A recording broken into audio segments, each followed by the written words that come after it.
Good morning, everyone. Monday, July 13th. And you know what that means? It's a new week and a new challenge.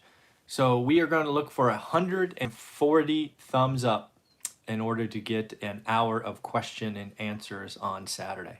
I got to tell you, I don't know. We get about 500 to 600 views of these videos every day. So that means we all got to pitch in. We need 140 thumbs up Monday through Friday, which will get us our Saturday session together. So let's see.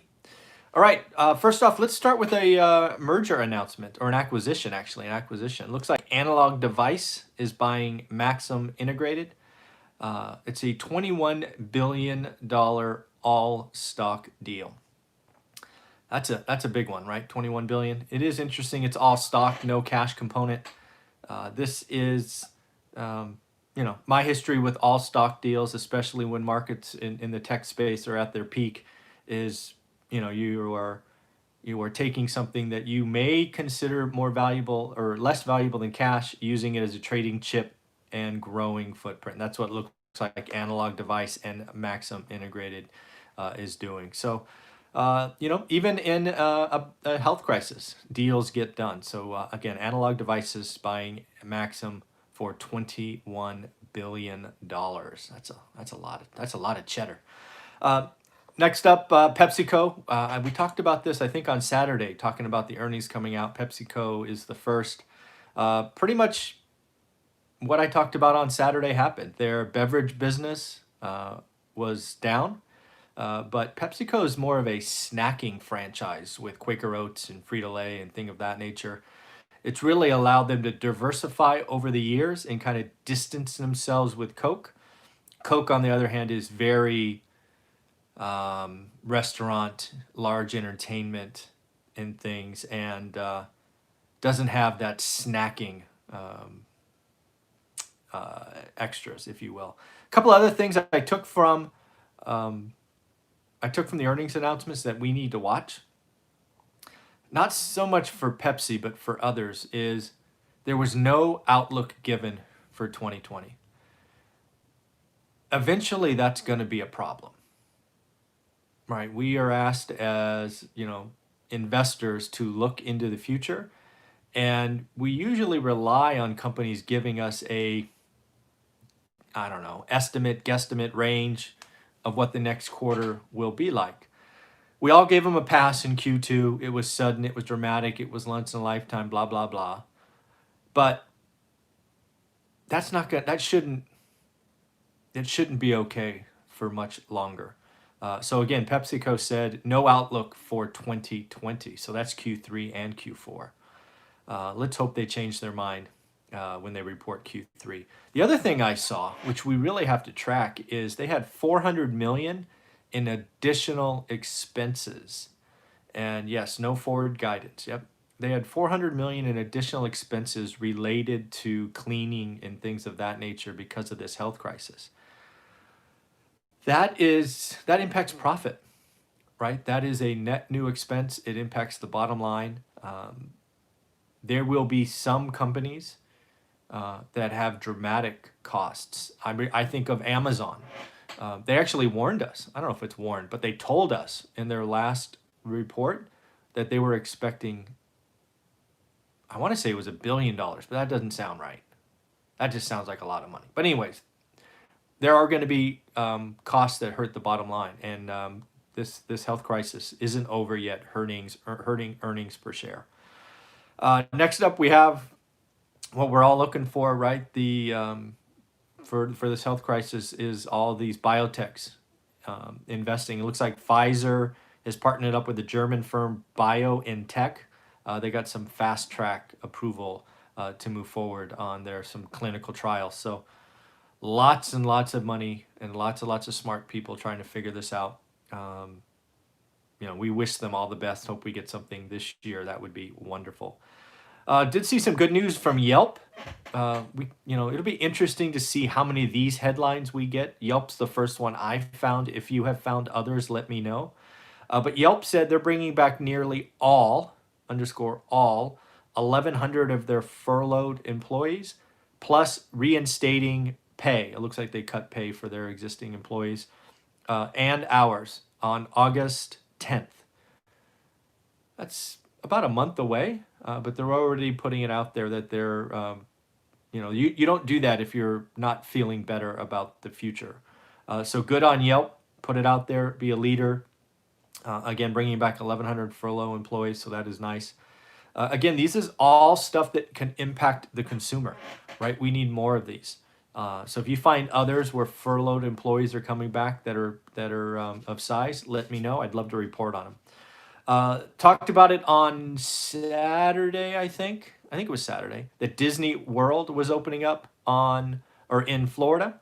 Saw some pictures over the weekend. People talking about no lines and having a good old time.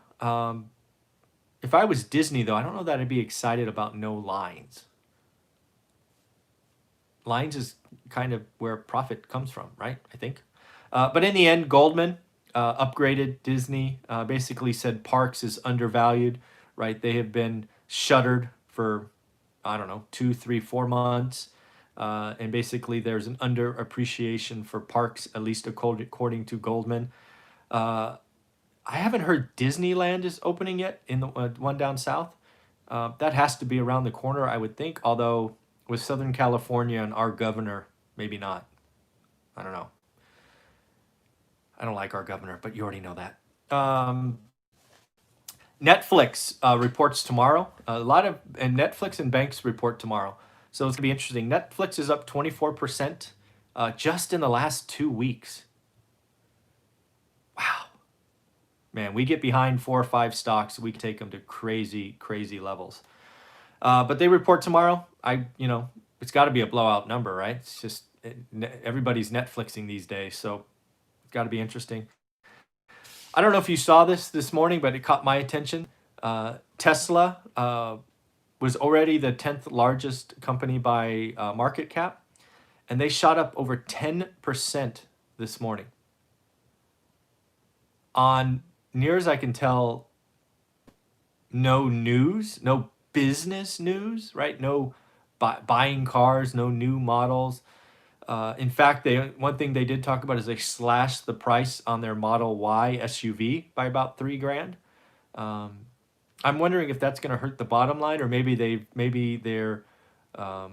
wrung out costs, right? Maybe the batteries or components are cheaper now, so they're passing that on to consumers. It wasn't in the press release. But what I think is happening is Tesla is going to be added to the S&P 500. It's pretty bad that the S&P 500, frankly, doesn't have Tesla. If it's the 10th largest company and you're not in the S&P 500, kind of feels odd. But man, can we push a stock? Can we run a stock up 10 to 12%? It was already 240 billion, and we want to slap another 24 billion on it. And it hasn't sold more cars. It doesn't have a new car. It doesn't have new revenue streams. It doesn't have. I don't get it, right? Their PE ratio has got to be astronomical now, and you just slapped another 10% on it. This stock market it's getting .com-ish crazy, and it will end. It will pop. It's not going. It's going to leave a lot of people in tears, in my opinion. But it could be 6 months from now, right? Remember, irrational exuberance was said 2 years before the ultimate pop. So here I am complaining about a market, or at least a few stocks, and they could go up. They could double for all I know. What the heck do I know? But that's just, I couldn't believe that Tesla was up 10 and then 12% this morning. $240 billion company up another 10%. Wow. Carnival Cruise, looks like they're cutting 13 ships. I actually don't know what cutting 13 ships mean. I'm guessing they sell them. It didn't say that, though. It just said cutting 13 ships, and they're going to be reducing capacity by 9%. I don't really know what that means. I know that eventually there will be cruises again. Yeah, I don't know what cutting 13 ships does. I'm guessing they sell them, or maybe they're on lease and they give them back to the operator. The article was very vague. Next up, AMC. AMC Theaters has long been rumored to be on the edge of bankruptcy. It looks like, at least for now, it will avoid. They have come to an agreement with their debt holders. First off, their debt holders are injecting $300 million of new money, new cash, and they're swapping new debt for old debt at a lower rate. So AMC will continue to operate and hold on by their fingernails to get to the other side of this event. Certainly has bought themselves some time. Should be taken off of the threat of bankruptcy, at least for the rest of this year. And then next up, we are watching big banks. Big banks start reporting tomorrow. And again, like I've said a couple of times now, we are going to be watching loan loss reserves. Just as a level set, they set aside $35 billion in Q1. The question for you and I is, will they collectively set aside more or less than $35 billion in Q2? That is going to be interesting. If they set aside more in Q2 than Q1, that's going to be ugly. Ugly. If they set aside less, or maybe it's unbalanced, like maybe Wells Fargo sets aside more, but Goldman sets aside less and it's kind of unbalanced, maybe okay. But I am concerned about the banks. It's hard to make money in this kind of interest rate environment. Wells Fargo clearly will cut their dividend, which has to hurt their stock, and their stock is already down. They're still suffering from the regulations that they've been put under after their account scandals and the like. I saw an article from S&P Global that scared me. S&P Global put out an article that said they anticipate credit losses over the next 2 years to exceed $2 trillion. Bankruptcies, bad debt, all of this stuff. 2 trillion, that's with a T, dollars. I have no evidence of what I'm about to say, but it kind of feels like, well, if the Fed created $2 or $3 trillion, I think I know where it's going to go. Kind of feels like a similar number to me. No idea if it would work that way, but man. And then you think about $2 trillion, it's actually 2.1, but I'll just say 2, round down. But they've only set aside $35 billion in loan losses. Man, there is a mismatch there. So in the end, the stock market continues its V-shaped recovery. I think the stock market, or the economy, is in for a long L. This is what I think. Stock market's in a V. The question is, does it become a W? That's the question, right? Is it 1929 all over again? We'll see together. I think the economy is in for a long L-shaped recovery. And then there's the consumers, the ones that you and I watch on this channel. I think the consumer is in a K-shaped recovery where there will be winners and losers. That's what I think this is all about. Stock market's a V or a W. The economy is an L. And then you and I, the consumers, will be in a K, because some will win, some will lose. After 4 or 5 months of kind of beating on this, I think that's the answer. There's no one letter for everything. Stock market, V or W. Economy, L. You and I, the investor, the consumer, we're in a K. That's what I think.